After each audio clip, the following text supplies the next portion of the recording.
તો આખરે આણંદના ગંભીરા બ્રિજ પર લટકતું ટેન્કર ઉતારાશે। આગામી 2 દિવસમાં લટકતું ટેન્કરને ઉતારવામાં આવશે। આણંદ વહીવટી તંત્ર દ્વારા ટેન્કર ઉતારવામાં આવશે। દુર્ઘટનાના 22મા દિવસે સ્થળ પર તપાસ કરવામાં આવી।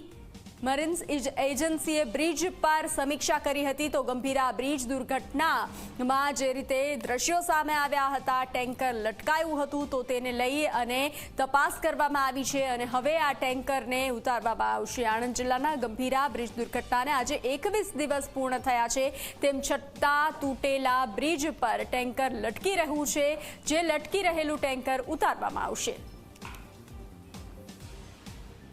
ગંભીરા બ્રિજ દુર્ઘટનાને આજે 21 દિવસ થયા છે, તેમ છતાં ગંભીરા બ્રિજ પર લટકી રહેલા ટેન્કરને ઉતારવા માટે ટેન્કરના માલિક દ્વારા અનેક રજૂઆતો કરવામાં આવી। તેમ છતાં વડોદરા અને આણંદનું વહીવટી તંત્ર એકબીજા પર જવાબદારી ઢોળી રહ્યું હતું।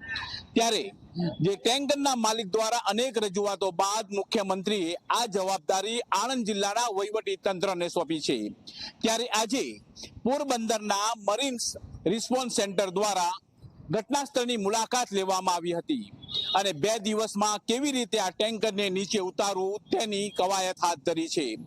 જાણવા મળ્યા મુજબ ટેન્કરની નીચે એક વિશેષ પ્રકારનું બલૂન છોડવામાં આવશે અને જેનાથી આ ટેન્કર ઊંચું થશે, તેની સાથે ટેન્કરને ક્રેનની મદદથી ખેંચી લેવામાં આવશે અને તેને નીચે ઉતારવામાં આવશે।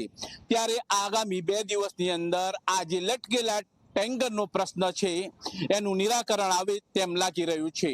બુરહાન પઠાન, જી 24 કલાક, આણંદ।